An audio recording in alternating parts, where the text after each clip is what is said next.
안녕하십니까. 주간 돌발 영상입니다. 국회 활동을 전면 거부하고 있는 자유한국당의 복귀 가능성이 솔솔 나오고 있습니다. 민주당과 바른미래당 등은 일단 한국당을 뺀 채 국회를 열어놓은 상황이고요. 몇몇 상임위원회 회의가 열리기 시작했는데 국회 보이콧에 대한 비판 여론에 한국당 일부 의원들은 회의에 참여하고 싶은 심정을 내비치기도 합니다. 하지만 당의 입장을 거스르기는 쉽지 않을 테죠. 그래서 한 발은 국회 문 안에, 다른 발은 문 밖에 딛고 있는 의원들도 눈에 띕니다. 국회 전체가 본격적으로 가동되길 바라면서 금요일에 있었던 국회 정치개혁특별위원회 상황으로 주간 돌발 영상 시작합니다. 적응이 안 돼. 그렇죠? 적응이 안 돼, 그렇죠?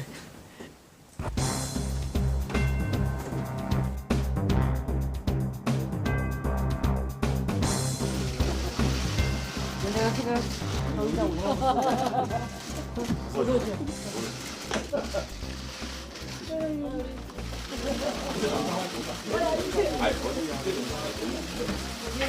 그래 역시 법원 제일 나와 쳐다보고 국회 정상에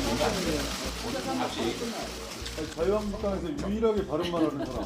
맨날 나와 보니까 보기 싫죠. 우리 저기 장관님 박수 한번 쳐줍시다. 이거 다른 말 정상화 국회 정상화 도움이 안 돼. 이거는 국회 정상에 도움이 안 돼. 국회 정상에 도움이 안 돼. 그래서 그 선거를 확정이다. 이게 아무런 의미 없는 두 가지가 있고 일단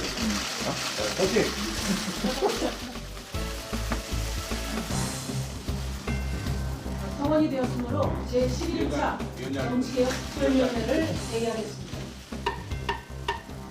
이렇게 정개특위를 가동하는 거에 대해서 제1야당을 자극하는 거 외에는 정말 도움이 안 됩니다. 일단 활동 시한이 열흘밖에 안 남았다는 사실을 좀 나머지 열흘 더 기다려서 정치개혁위원회를 고사시키자. 정치개혁을 고사시키자. 이게 자유한국당의 뜻입니다. 누더기 연동형제가 개혁이라고 주장하시는 겁니까? 저는 개악이라고 생각합니다. 그러한 누더기 그 몇 명 안 되는 비례대표를 권역별로 찢어놓고 회의를 열고 회의에 나와서 자기 대안을 가지고 주장을 해야 합니다. 근데 회의를 계속 안 하고 늦춰달라. 우리 장관사 잠깐만 계세요. 지금 방해하시는 겁니까? 회의를? 위원장님 지금 자유한국당 선거하려고 모였어요? 자유한국당 선거하려고 모였어요? 선거를 해야죠. 놀고 국회가 무슨 말인지 아세요? 놀고 먹는 국회라는 뜻이에요.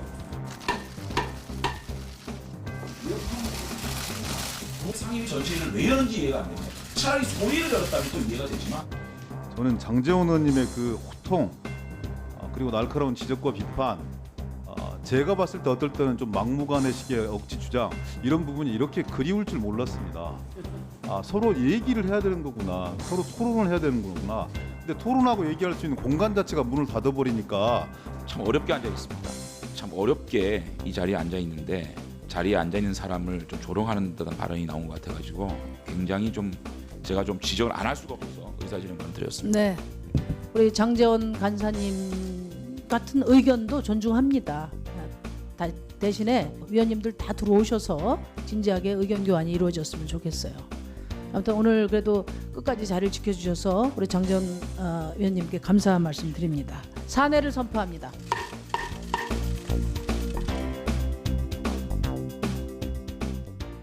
국회의사당에 둥근 지붕이 열리면 로봇이 나온다. 이런 얘기 들어보셨나요? 이렇게 엄청난 비밀이 숨겨진 건 아니지만 실제로 국회의사당 지붕이 둥근 데에는 다 이유가 있다고 합니다. 최근의 국회 상황과 매우 아이러니하게 닿아 있는 의사당 건물 곳곳에 숨겨진 의미를 보여드립니다. 우리가 또 뽑아드린 분들이잖아요. 그러니까 다 같이 잘 살자는 의미에서 놀고 계시면은 좀 일 좀 했으면 좋겠어요. 일 하나 안 하는 국회에 대한 국민들의 분노가 우리에겐 아직 마지막 기회가 남았습니다. 국회 참 모습을 다시 회복할 수 있는 그런 노력을 최선을 다해서 합의를 하기 위해서 노력하는 거고요. 하시려고 하시겠죠? 노력해? 노력하겠습니다. 첫 국회에서 의장도 선출 못한 거에 대해서 상당히 유감스럽게 생각하고 무언가 근본적으로 바로잡는 국민 모두가 바라는 대화와 타협으로 국회 문제를 해결할 수 있도록 노력해 주기를 극심한 당리당략으로 일관되었다라고. 기본이 되는 민생 정치는 언제나 비전으로 노는 국회다. 문호동 유임금이다. 국민들로부터 가장 신뢰를 받지 못하는 그런 집단으로 전락을 오직 국민의 편에 서서 정치 개혁을 위해 노력해 가겠습니다. 제도적으로 정착되고 시스템화하는 일에 당장의 노력을 기울여야 한다고. 어떤 정치적 이유로든 국회의 문이 닫혀 있어서는 안 된다.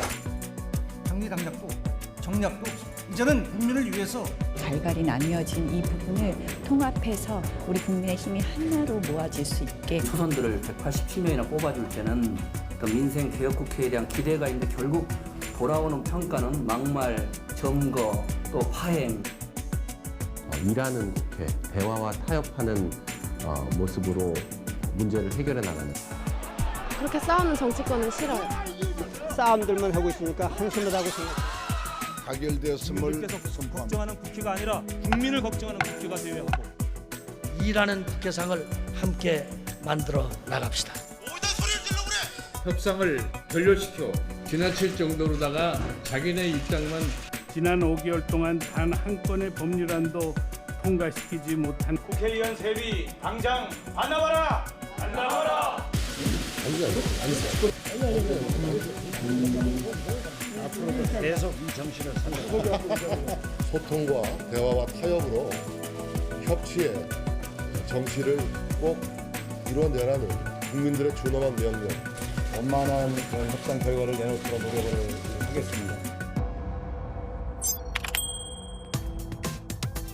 75년 9월 1일 여의도 국회의사당이 준공돼 처음부터 협치의 뜻을 담아 국회의 지붕인 둥근 돔은 원만한 합의 24절기 내내 국정에 전력을 다하라는 소망을 모아 24개의 의사당 기둥을 세웠습니다. 1년 365일 쉬지 말고 국민을 위해 일하라며 본회의장 천장엔 365개의 조명을 달았습니다.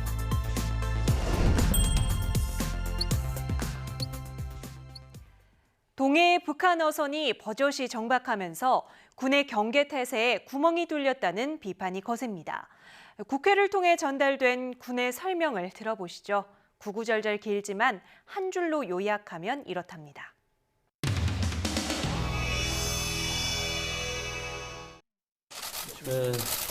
오늘 합참으로부터 보고받은 내용을 간단히 설명드리겠습니다.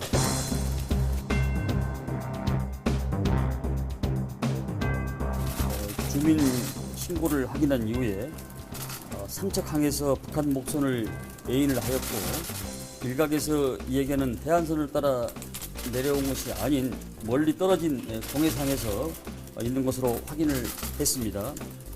여러분도 아시다시피 이 동해상이 워낙 넓은 지역에서 또 해역에서 북한에서 내려온 목선이 1.8톤 파도가 이 우리 목선 그 북한에서 내려온 목선보다 더 이렇게 높이 있기 때문에 여러 가지 감시 정찰하는 데는 그 능력에 한계가 있었던 것으로 그렇게 보여집니다. 합참에서 경계 실패한 거를 인정을 한 건가요? 합참에서 경계를 실패한 것은 인정한 것은 아니죠. 인정한 것은 아니고 TOD 열상 감시기로는 상당히 먼 데까지 볼 수가 있는데 사실 그 속초 해안선 따라서는 최신형은 아니고 상단기가 최신형인데 지금 투급으로 되어 있기 때문에 그것을 전력을 조금 보강하도록 그렇게 조치를 했습니다. 과거 노크 귀순처럼 정박 귀순을 했는데요. 지휘부 책임이 필요하다고 보시나요? 노크 기준으로는 좀 다르게 봅니다. 이것은 영해상에서 약 200km에서 300km 떨어진 또 1.8m밖에 안 되는 그런 조그만 그 목선이기 때문에 아무리 촘촘히 감시망을 가지고 있고 하더라도 한계상이 있는 겁니다. 돈을 주둔해서 할 생각은 없습니다. 주둔할 생각은 없는데 충분히 그거를 캐치를 할 수 있었음에도 불구하고 그걸 잡아내지 못했는가 이런 부분에서 나오면 거기에 대한 책임 소재는 좀 있어야 된다 이렇게 판단하는 것입니다. 약간은 그 잡아내지 못했다는 부분은 인정을 안 한다고 아까 말씀하셨던 거 같나요? 그래서 이제 감시 정찰 능력을 최대한 발휘를 했지만은 우리 가지고 있는 레이더로서는 제가 말씀드렸듯이 약 해안선에서 이격된 거리가 300km 이상 되기 때문에 그걸 촘촘히 잡아내기란 것은 쉽지 않다 그런 부분이고 내가 그것까지 말씀드리기가 곤란합니다. 예, 그만하겠습니다. 감사합니다. 바다가 넓으니까 그냥 뚫리면 어쩔 수 없다. 그런 말입니다. 국회 정상화 대신 민생 탐방 중인 자유한국당 황교안 대표는 자영업자와 소상공인을 만나는 자리마다 급격한 최저임금 인상이 경제를 어렵게 한다고 강조하고 있습니다. 수제화 상점이 모인 서울의 한 거리를 찾아가서도 그랬는데 하필 그곳의 운영 형태를 미리 취재한 한 기자가 현장에 있었습니다.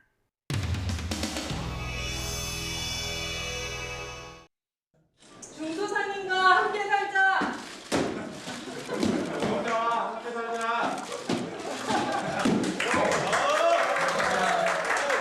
홈쇼핑이나 백화점에서 구두 하나 팔면 그 판매 대금의 40% 이상이 대형유통점의 판매 수수료 나갑니다.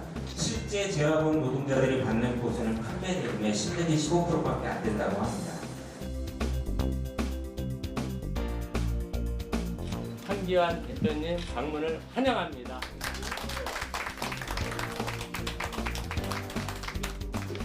여기 오시기 전에 좀 공부를 좀 해보셨는가요? 자료들 이렇게 준비한 것들을 내가 읽고 왔어요. 이게 이제 뭐 책상에서 뭐 소리 좀 내라고 큰 의미가 없고 현실적으로 그냥 피부로 와서 앉는 부분은 현장을 보고 흐름이 어떻게 간다. 그럼 이걸 어떻게 흐름을 조정해 줄 건가. 내가 노력한 만큼 대가를 받을 수 있는 그런 조건을 형성해 줘야만 이 구도 산업이 가는 거지. 지금은 단절된 상태입니다. 요새는 그런 사람들이 많지 않다. 네, 많지 거의 않고 없다. 없다. 네. 아예 없다. 아예 없어요. 네, 그런 식이죠. 근데 이제 지금 여기서는 뭐냐면 돈을 많이 벌었으면 젊은이도 배워요. 잠깐만요. 네. 여기 저희가 이제 이런 간단한 토론은 좀 비공개로다가 한번 했으면 좋겠습니다. 자, 수고했습니다. 재화 관련 질문 하나 어디로 갈까요? 네가 나가시면 됩니다. 재화 관련 질문 재화. 예. 그 170개가 재화거리에 남았다고 하셨는데 그 이유는 뭐라고 생각하시는지? 손님이 없습니다. 그 말은 경제가 어려워졌다는 얘기거든요. 단기간 내에 최저임금이 엄청나게 올랐다는 겁니다. 그렇게 해서 사람을 쓸 수가 없다는 거예요. 대책 없는 소득주도 성장 정책 폐기해야 된다 하는 것입니다. 최저임금 가이드라인 정해놓고 줄 수 없는 그런 임금을 주라고 하니까 결국 문 닫게 되는 겁니다.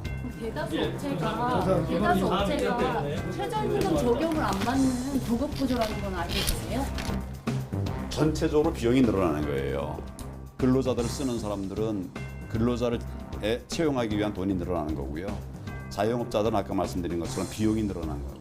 여기는 채용 구조가 채용되는 걸 아니거든요. 지금 일자리 말씀하셨어요, 그분이? 아니요, 수제화 거리에서 그분이 말씀하셨는데 어떻게 한 거?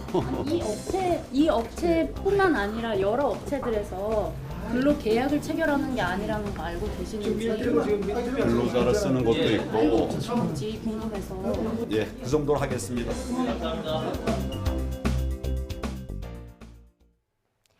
경무에 시달리던 집배원의 갑작스러운 사망 소식 전해 들으셨죠? 집배원의 과로사가 이번이 처음이 아니기에 인력 증원과 처우 개선에 대한 요구는 이제 사상 첫 우정노조 파업으로 이어지려 하고 있습니다. 지금까지 집배원들의 요구가 번번이 좌절된 데에는 인력 증원에 필요한 예산을 전부 삭감해버린 국회의 책임도 무시할 수 없는데요. 그런데 그런 결정을 내린 의원들, 집배원 증원이 누구보다 본인에게 절실한 시기가 한 번씩 찾아온다는 사실을 생각은 한 걸까요? 동료와 우편물을 배달하던 29살 차선우 집배원이 배수로에 빨려 들어가는 긴박한 상황에서 갖고 있던 우편물을 동료에게 전달하고 자신은 끝내 빠져나오지 못했습니다. 아무도 안 집배만 오지 뭐. 날씨는 많이 덥지만 누군가 등기 택배를 기다리고 있다는 생각을 하면 저희 아니면 누가 이렇게 등기를 하나씩 다 집에 갖다 드리겠어요. 사명감도 있고 제 일이니까.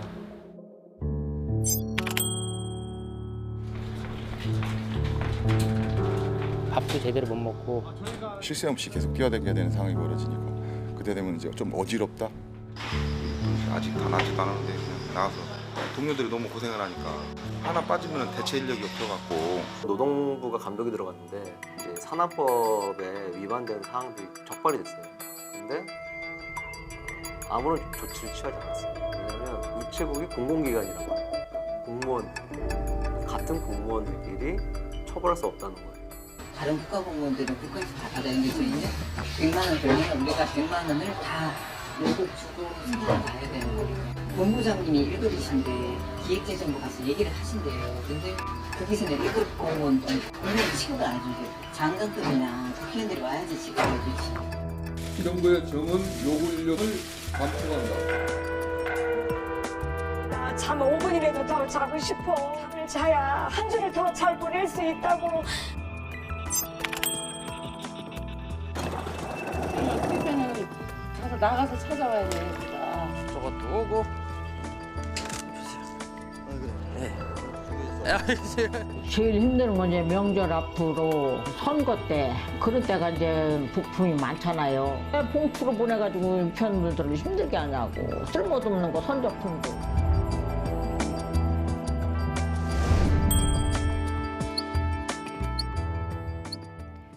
정의당은 노동인권과 함께 대기업 개혁을 외치고 있지만 의원 수 6명이라는 현실의 한계에 곧잘 부딪히곤 합니다.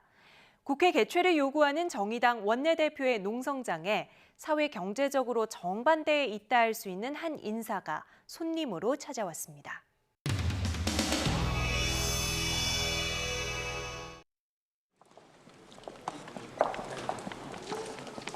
이제 첫방 깔았으니까요.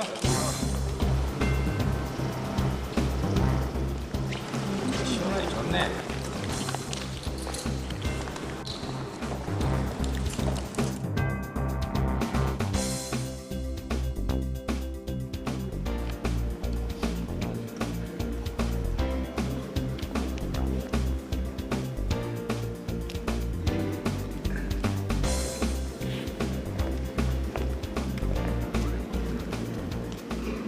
그랬죠. 제가 블랙리스트에 올라가고 있습니다. 인수와 뜨면 안 받는 걸로? 정말 안 받고 어저께 좀 받더니 이거 지켜야 된다. 이쪽은 나도 그렇구나. 좀 가능성이 없어. 이쪽은 나도 그렇구나. 좀 가능성이 없어. 한번 해봐. 어떻게 나오나 반응이. 자유한국당을 전화를 하세요. 장재원 의원한테 하세요. 장재원 의원한테. 전화 쭉 하다가 연결률이 워낙 떨어져가지고요. 이제 그렇습니다만 다시 내일부터는 전화 연결률이 확 올라가지 않을까. 오히려 전화를 제가 받지 않을까. 그렇게 되길 바랍니다.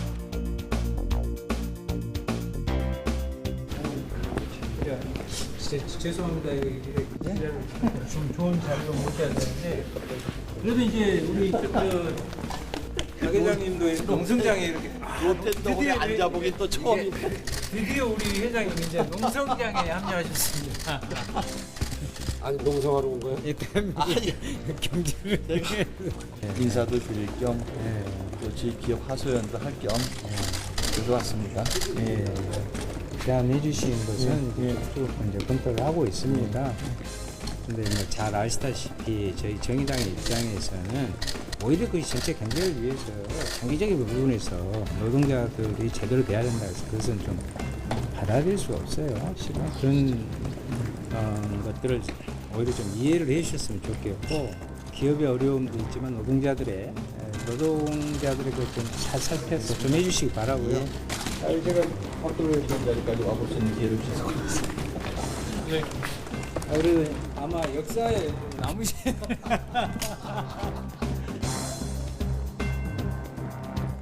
노동자 생존권 확보를 위한 딱 그걸 깔아주세요. 어디. 그럼 바로 이제 역사에 난리가 나버립니다. 대한상의 박영만 회장님께서 오셔서 탄력 근로자를 반대하고 최저임금 산입 범위 확대하는 대해서 반대하는 윤소원과 함께 농성거리면서 동의해 주셨다. 그렇게 좀 이때 쫙 자막으로 깔아주면 이건 완전히 뭐. 동의하셨어요?